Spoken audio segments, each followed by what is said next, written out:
Right, we're going to give this new phone an outing. I had to buy one. I had to buy it on the credit card because obviously no cash. So we're just going to see how it goes. Hopefully now we'll be up and running again for a while. Gives me a month to pay for it, doesn't it? So it had to be done because what can I do without a phone? Nothing. Not like the old days. So here we go. Are you ready? So we're going to do another bedtime story like we did yesterday because it seemed to go down well. Are you ready? We're doing a Celtic cross spirit, please. So when you're ready, let me know. Yeah, okay. And we'll pull an Ogham. I know it was a long-winded one last night, but some of you liked it, so I thought I might as well give the new phone an outing and let you know, see what's what.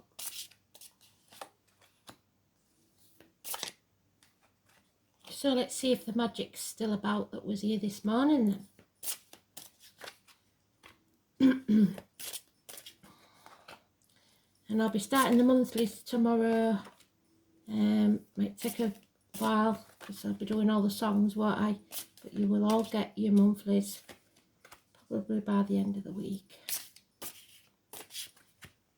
So let's see, shall we? One more, Spirit, thank you.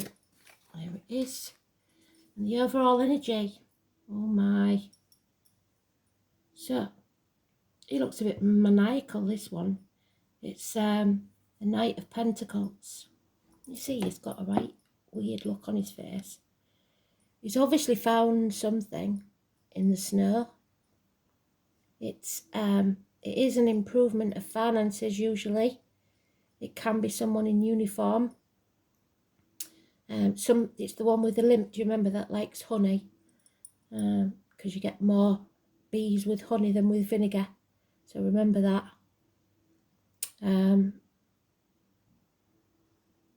Basically, it's usually a Virgo energy.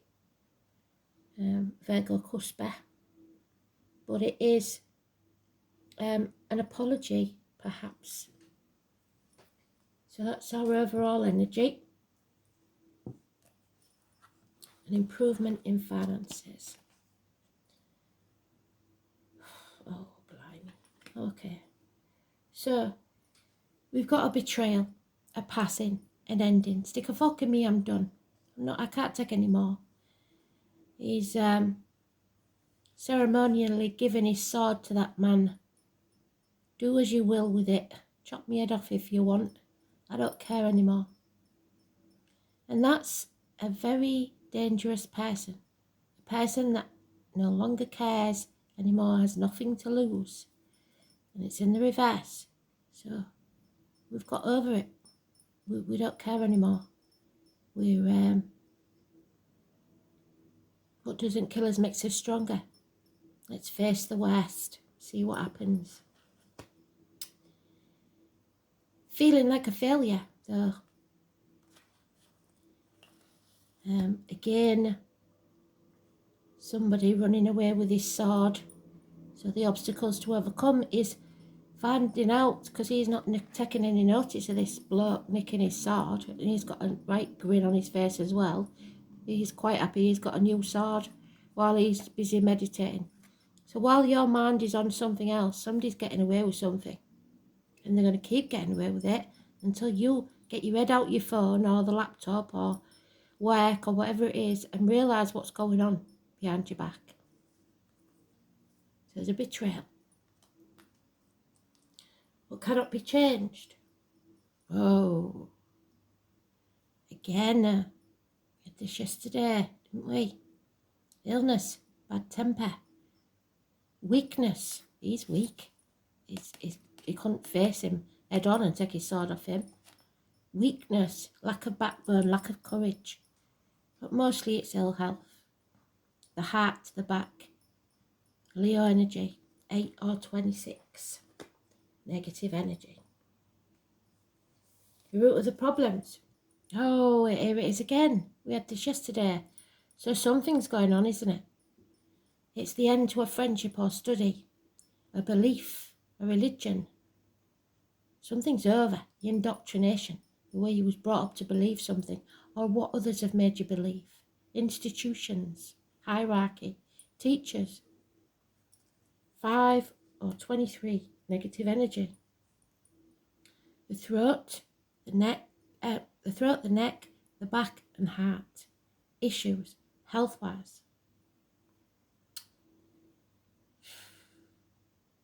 In the past there, we've learnt our lessons. We've been through the ringer and we decided, you know what, I'm not going to repeat that lesson again. I've overcome the addictions. I might be a bit worse for wear. I might be feeling it in my heart, on my back, on my neck, on my throat. But I've got balance back in my life because somebody loves me. That was the past. Somebody cared enough. But in the future, or in the now time even, the immediate future, someone's walked away. And it looks very much like that person that cared for you, that looked after you. Or you may have walked away from someone because they've been deceitful and you didn't realise it. So the now time, whoa, confusion, ghosts of the past, not knowing which way to turn, what path to choose. Do I go for the money? Do I go for the love? What do I do? Do I go for this job, that job? Do I live here? Do I live there? So much confusion. And it's mainly because you've been living in a dream world, not facing reality. 7 months. What did I say about the honey and the bees? There we have it. The honey and the bees. The bees are a good luck sign. But that little madam, we've seen her before in the Father's Swords, she's decided, you know what, I'm going to cut that beehive down. Well, she'll get stung. We know that. It's harsh messages, sarcasm, cutting words, possibly from a child. Gemini, Libra, Aquarius. But it's communications. Could be Mercury retrograde. Blimey, O'Reilly. So the wishes and dreams can't come true. You've got a definite no there. Because somebody's walked away. They've been betrayed. And they're not going... There needs to be this apology. And someone else is in denial because those walls of Jericho have to come tumbling down. You have to hit rock bottom. You have to decide to destroy everything and begin again. And we've got a rune there, which we'll look at. I can't see any others anywhere, so we'll look at that one because it's important. But he's in rags. He's been brought to his knees. Not yet, you haven't. You decide when enough is enough. Somebody's decided enough is enough and they're walking away. It may be you or it may be someone else.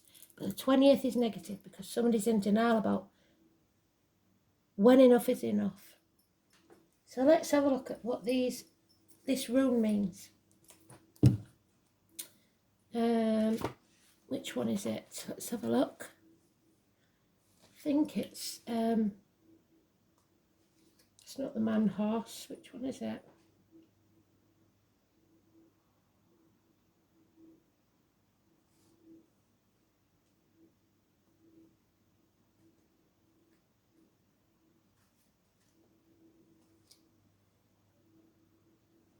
Oh, it is. It's mankind. Heimdall is his form as rigger, the god who stands between. So something coming between you and something else. Manas, mankind. So humans. Where is humans? What does it want us to know about the humans? The human race. What page would it be on? Let's see. The human race.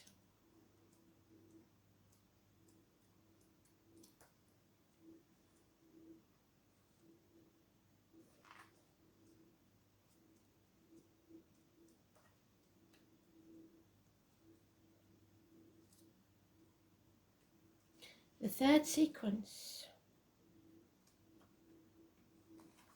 Manas. Manas is the rune of humankind. Its variant name man should not be taken to mean that only those of the male gender are referred to. However, on the contrary, both men and women, all of the family of humankind, are in a sense governed by this rune. In runic tradition, one of the main traits of humanity is the faculty of foresight.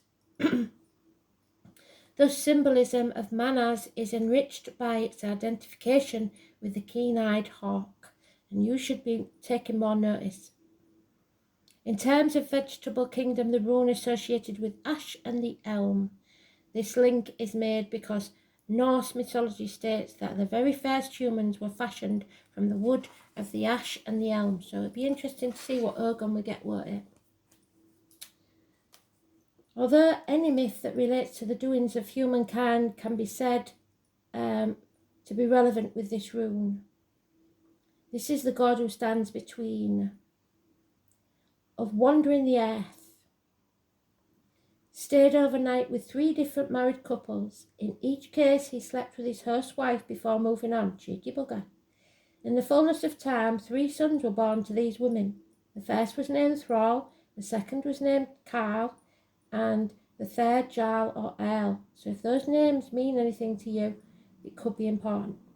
These 3 men were regarded as being the ancestors of the 3 classes of Nordic society.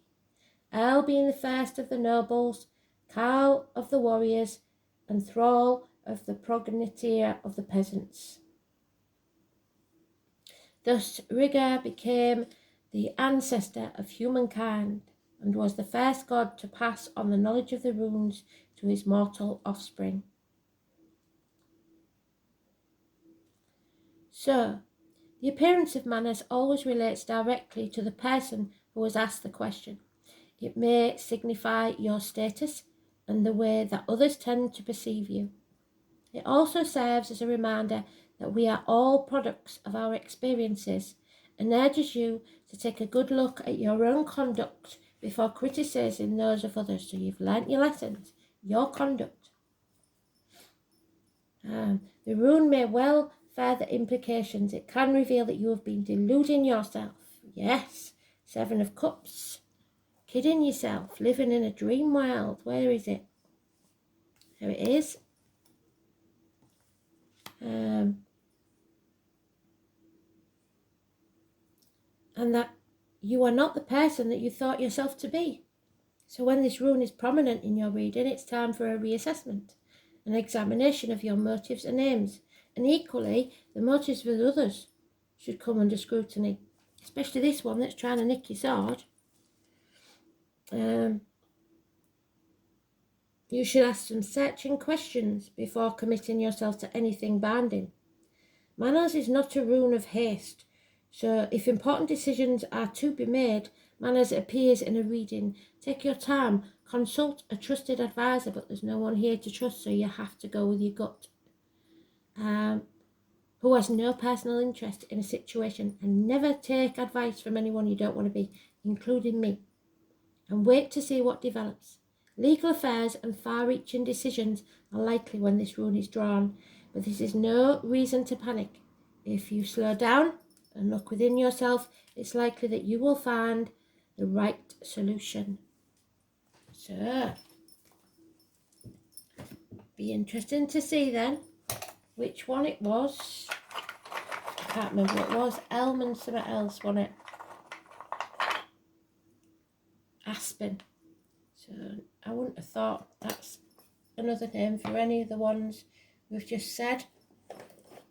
So I think aspen you get more in America, don't you? Let's see. Aspen.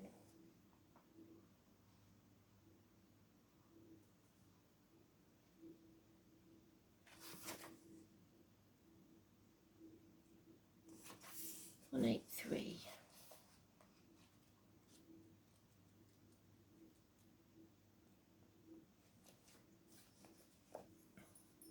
Yeah, the aspen. The popular, the fourth season. So that would be winter, surely. Oh no, the fourth season according to them is the fall equinox, so we're in it. The place on the hand, the palm, the pad on the palm beneath the ring finger. So beneath the ring finger is the sun. So enlightenment. The colour is red speckled. Well, we was talking about the red eggs this morning, weren't we? And the whistling swan. Demeter is the goddess. Thank you, Spirit Full Circle from this morning, because the Demeter is the empress. The symbol is the fall leaves. The metal is tin, and the animal rhinoceros. The message is, I am a shield to every head. The planet is Neptune, so secrets and hidden enemies. Putting your boundaries in place. The word is Amanita, vision, discerning tree. Exchange of friends, a plant of harm, tricky in water, and the salmon, which we know is Leo. The Leo energy. Melodies of golden notes dance in autumn brittle air. Then with sudden twirl descend the scales and the whirls to ground. Aspen chimes in the shimmering nutrient pools. Link mother tree to mother earth. A dowry for spring's rebirth. So they talked about spring, didn't they, again this morning? And about a rebirth. When aspen emerald jewels will play their wind chime song for another summer season of sun. And Leah is a name that may be important. Aspen is the solar tree of old age and the autumn equinox. The Latin legend is that of Hercules, bound his head in triumph with poplar after killing a giant Cacus. The leaves next to his brow were whitened by the heat he gave out, and thus accounting for the difference of the leaf of the aspen and black poplar. It is the measuring rod in Ireland used to measure corpse for coffins, made of aspen, so the passing, as a reminder to the souls of the dead that this was not the end. Autumn equinox, quaking ash, is mistress of the symbolic languages, the whisperer who even in the stillness of a summer's day has chattering leaves that talk of distant battles. These are the battles between languages, the gift of tongues, cursed and avoided in Scotland as another witch tree. The moon-coloured magical aspen is said to be palsied because her leaves are spotted in autumn. These talking trees whisper together in small groups about the secrets of magic. They are the inner keepers of the tree language. Magical properties include the masculine gender, the planet of Mercury, what did I say? Gemini, Mercury, communication, the element of air, the gifts of eloquence, the anti-theft abilities, so they're not going to get away with it, are they? One might place a leaf under the tongue for eloquence of speech. Ida is a sign of determination in the face of negativity.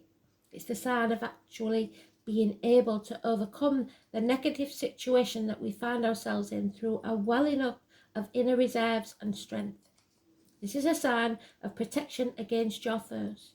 It is generally indicative that there may be adversity in your life, but that you will have the strength to overcome it. Thank you, Spirit. But the source of that strength must come from within. The challenge of the aspen is the tendency to give in to the forces that oppose us or to burdens which overwhelm us. Be aware of this challenge and trust, not giving up. The aspen grows to 65 feet tall along rivers and is often the first tree to grow after a fire or logging, so burn things to the ground and begin again. It sprouts from the base and may form clumps of thicket. The black poplar is taller and reaches 100 feet along rivers. The white poplar is about the same size and grows in a similar place, but is more common in southern Europe. The white and black poplars are cultivated in North America. The Lombardy is a form of black poplar, and several natives poplars are similar. The North American aspen is very similar to the European aspen. Additionally, poplars are members of the willow family. I know that makes sense. Demeter, obviously the goddess, the empress we had this morning, goddess of bountiful harvests, gave mankind the gift of agriculture. So look to the farmers. Her followers were rewarded with abundant crops of corn, wheat, and grapes and other fruits. It was at the autumnal equinox that Demeter lost her daughter Persephone, the high priestess, to the underworld. So the 3 and 30, the 2 and 29 could be important. And in her wrath and grief, Demeter brought darkness and devastation to the earth. So if you've lost a daughter and you are making everybody else's life miserable, you've got to think on, because life goes on. She also governed the rebirth of spring each year in celebration of her daughter Persephone's return to the underworld, from the underworld. Because of this, Demeter is celebrated both spring and fall. She is the archetypal mother, providing physical and spiritual nourishment to others.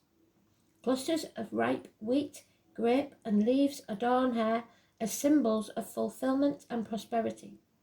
We must sow our dreams and nourish them, and then let them ripen. The whistling swan's voice is not so much a whistle as it is a soft, musical laughter, varied by long whoops and clucking sounds. They nest by the thousands around small lakes and on islands far north of the Arctic Circle. In summer, after the adults have molted their flight feathers, there is a period when they cannot fly at all. So, in the summer, maybe was unable to fly away from this or go away from this. In autumn, they gather into large flocks and head into the wind.